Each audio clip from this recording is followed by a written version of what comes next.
به یاد بیار زمان عمر رضی الله عنه را. عمر ابن الخطاب یکی از صحابگان رسول الله صلی الله علیه و سلم. این قصه را بشنو و اگر ایمان در بدن جوش میزنه اشک بریز که او صحابگان رسول الله صلی الله علیه و سلم چگونه ترس از الله رب العزه داشتند. امروز ما و تو چه هستیم؟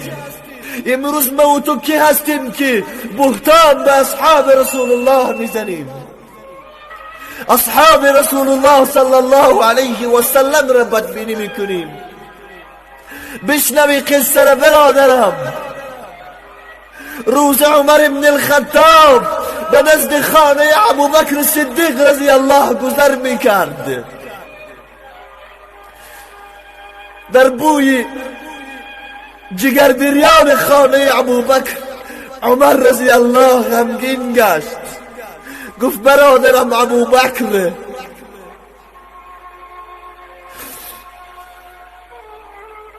چگونه مرا در خانه‌ات فریاد نکردی وقتی داری جگر بریان میکنی، گوشت میخوری؟ گفت من فردا به رسول الله شکایت میکنم ابوبکر در خانه‌اش جگر بریان کرده است و مرا در خانه خویش دعوت نکرده است. این چگونه برادری است؟ فردا که میشه به نزد رسول الله صلی الله علیه و سلم رفت و عرض کرد یا رسول خدا من از ابوبکر شکایت میکنم. رسول الله فرمودن چگونه شکایت عمر جان؟ گفت دیروز در پیش خانه ابوبکر میگذشتم، بوی جگر در دماغم زد، جگر بریان خانه ابوبکر مرا فریاد نکرده است. رسول الله اشک از چشمانشان جاری شد. گفت ای عمر،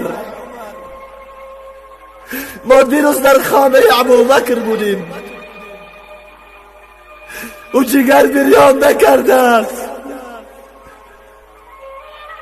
او بوی جگر ابوبکر بود که داشت از ترس قیامت گریه میکرد. امروز ما و تو چقدر غذاها را استعمال میکنیم، چقدر از خدا بیخبریم.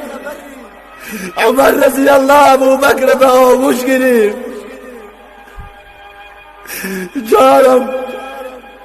جانم ابوبکر، من ابوبکر.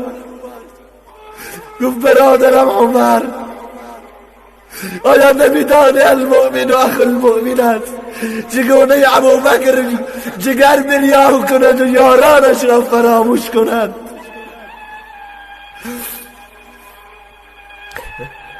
برادرای جان، ما مسلمانیم، باید دستگیر مسلمان باشیم نه دشمن مسلمان. ما هیچ حق و حقوقی نداریم برادری کس را برنجانیم. شکرانه این نعمتهای خدا را بکنیم. چقدر از غذاهای استفاده میکنیم، چقدر نعمتهای را داریم میخوریم.